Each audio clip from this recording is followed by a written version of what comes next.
ची महाघोरी कर्म निमाली, खरी ज्ञान दृष्टी जया प्राप्त झाली. हिताचाच जो मार्ग दावी जनाला, सदा भक्ती भावेन मोत्या जिनाला. सदा भक्ती भावेन मोत्या जिनाला. जय बोलो नेमीनाथ भगवान की, जय लो चिंतामणि पार्श्वनाथ भगवान की, जय लो परम पूज्य आचार्य आदि सागर जी महाराज की, जय लो परम पूज्य आचार्य महावीर कीर्ति जी महाराज की, जय लो परम पूज्य चतुर्थ तपस्वी सम्राट सन्मति सागर जी महाराज की. आशीष हाथ गुरु का जब से मिला है, संतोष का कमल जीवन में खिला है. निर्धाम ही मिल रही हमको सुवस्तु, मैं बारे बारे करती गुरु को नमस्तु. मैं बारे बारे करती गुरु को नमस्तु. जेवलो परम पूज्य चतुर्थ पट्टाधीशाचार्य सुनील सागर जी गुरुदेव की.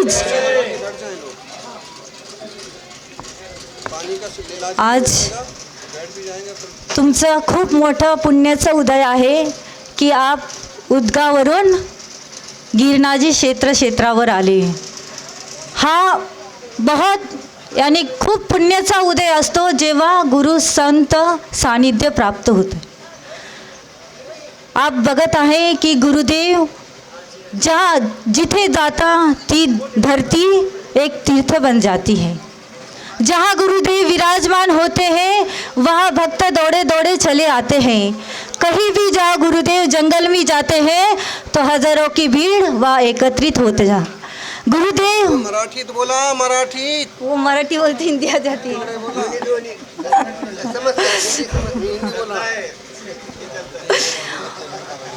गुरुदेवांना जसे आदि सागर महाराजी त्यांचा आत्ताच 15 तारखेला समाधी दिवस मनवला गेला. जसे आदि सागर महाराजी 10 लाख लोकांची पब्लिक होती. त्यांनी पण गुरुदेवांचा प्रवचन ऐकला.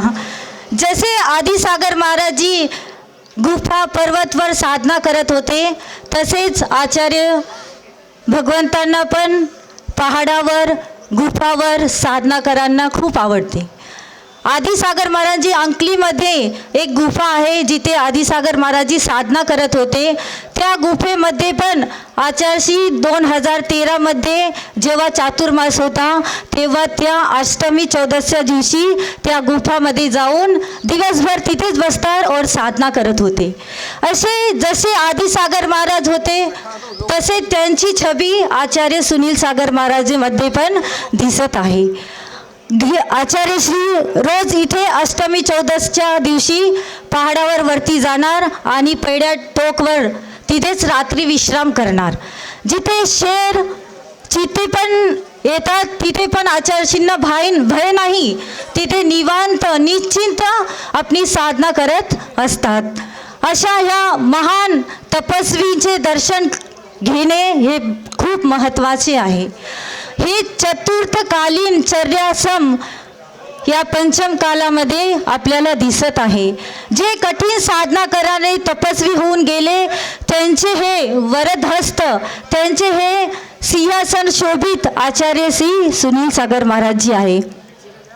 कालची एक शुभ घटना आहे की राजकोटमध्ये आचार्यश्रींचा प्रवास होणार आहे. अष्टनिकाच्या दिवशी अष्टनिका पर्वामध्ये सिद्धचक्र महाविदांचं आयोजन केलं आहे. त्या ठिकाणी एक किती वर्षानंतर हा पहिली वेळेस सिद्धचक्र विधान होणार आहे और ते पण गुरुमुखाने. ते लोक खूप भयभीत होते की एवढा मोठा संघ आहे, आम्ही कशी व्यवस्था करणार, कुठे काय होणार, शुद्धीची व्यवस्था कुठे करणार, राहण्याची व्यवस्था कुठे करणार, ते लोक भागदौड करत होते. तरी पण त्यांनी जिथे एक मोठी जागा होते तिथे पण त्यांनी 4-5 वेळेस फोन केला, पण त्या व्यक्तीने फोन उचलला नाही. नंतर ते एकदम थकून मंदिरात जाऊन बसले, प्रभूच्या स्मरण केले आणि गुरुदेवांचं नाव घेतलं, गुरुदेवांचं स्मरण केलं आणि तेवढ्यातच 2 मिनिटात त्या व्यक्तीचा फोन आला की आले, तुम्हाला जे पाहिजे ते घ्या, आम्हाला आमचे पण ते देव आहे, आमचे पण गुरु आहे, आमचे पण भगवान आहे. आणि विशेष गोष्ट त्यांनी पैशाची देण्याची माग केली की जेवढे तुम्ही पैसे घेणार आम्ही देणार, पण आमच्या गुरुदेवाला राहण्यासाठी तुम्ही जागा द्या. आणि त्या व्यक्तीने एवढी महान उदारता दाखवली की ते आमचे पण भगवान आहे, आम्हाला तुमच्याकडून एक पण पैसा नाही पाहिजे. ऐसी उदार मनात अजैन आहे.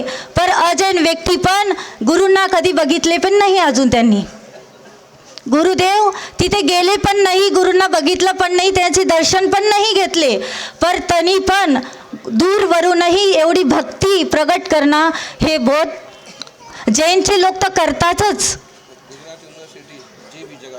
हां, जशी चातुर्मास अहमदाबादमध्ये झाला युनिव्हर्सिटीमध्ये, तशी जशी मोठी जागा होती त्यापेक्षा पण मोठी जागा तिथे आहे राजकोटमध्ये. हा राजकोट आचार्यशी अजून तिथे गेले पण नाही, पण त्या लोकांची भक्ती भावना एवढी जागृत झाली. और काल ह्या चमत्कार वाचून गुरूंचे नाव स्मरण करून त्यांना एवढा आनंद झाला. काल ते इथे गुरु चरणामध्ये आले आणि गुरुदेवांना एवढी आनंद प्रसन्न चित्ताने ते सांगू लागले की आज आम्ही एवढं खुश झालो की तुमचे चरण पण त्या धर्तीवर पडले नाही. तुम्ही येण्याच्या अगोदरही एवढे मोठे चमत्कार झाले, तर तुम्ही साक्षात भगवान तिथे पोहोचणार तर काय नाही होणार. गुरूंची भक्ती केल्याने सर्व काही संपन्न होते. श्रद्धा पाहिजे, आपली श्रद्धा समर्पण असते, तिथे सर्व काही फळ मिळतात. ह्या गुरुदेवांचे महत्त्व आपल्याला कळविणे, हे देवशास गुरुची भक्ती करणे हे खूप मोठ्याचे पुण्याचे उदय असते. एका वेळा एक व्यक्ती सामान घेऊन विकत होता, बाजारात चालला होता. बाजारात चालता एक जंगल भेटले. जंगलमध्ये एक मुनी ध्यानस्थ बसले होते. त्या व्यक्तीने त्या मुनीजवळ जाऊन आपली भक्ती शांतपणे चित्ताने तो बसला. त्याला भक्ती काय श्रद्धा काय हे काही माहीत नव्हते, तरी पण तिथे जाऊन बसला. त्याला एकदम शांत वाटले, मन एकदम हलकं झाले. और ते रोज प्रतिदिन असेच करायचे. रोज त्या जंगलामध्ये जाऊन आपला धंदा पण सोडून दिला, मुनिराजच्या चरणीमध्ये जाऊन बसायचं. त्याला एकदम आनंद, एक शांतीचा प्रसंग त्याला भेटला. मासोपवासी मुनिराज होते. ते एक वेळेस आहार चाललेल्या गावामध्ये गेले. तो श्रावक पण मुनिराजांच्या मागे मागे गेला आणि तो बघितला की साधू संत कसे आहार करतात, हातमध्ये घेता, एक वेळेस घेता. तर त्याने मनात एक भावना केली, मनात एक भावना जडली की मी पण ह्या अशा मासोबा उपवास साधू संतांना मी कधी आहार देणार, माझे कधी भाग्य उजळणार. मी तर गरीब आहे, पण माझे कधी भाग्य येणार की असे मोठे संत माझ्या घरी आहारचर्याला येणार. तर एक वेळेस मुनिराज निघाले. त्याची पण भावना झाली की मी पण चौका लावू. तर त्याने पण चौका लावला. जे होते एकदम साधारण भोजन तयार केलं शुद्धताने आणि एका सगळ्यांच्या मागे जाऊन उभा राहिला. त्या नगरामध्ये एवढे महाराज, राजा, सगळे मोठे मोठे सेठ लोक. तर त्याला वाटले की माझ्या गरीब घरी कोण येणार. सगळे एवढे मोठे मोठे सेठ लोक पडघाण करत आहे. तरी पण त्याने मनात भक्ती होती, श्रद्धा होती. तो एका कोपऱ्यात सगळ्यात मागे उभा राहिला.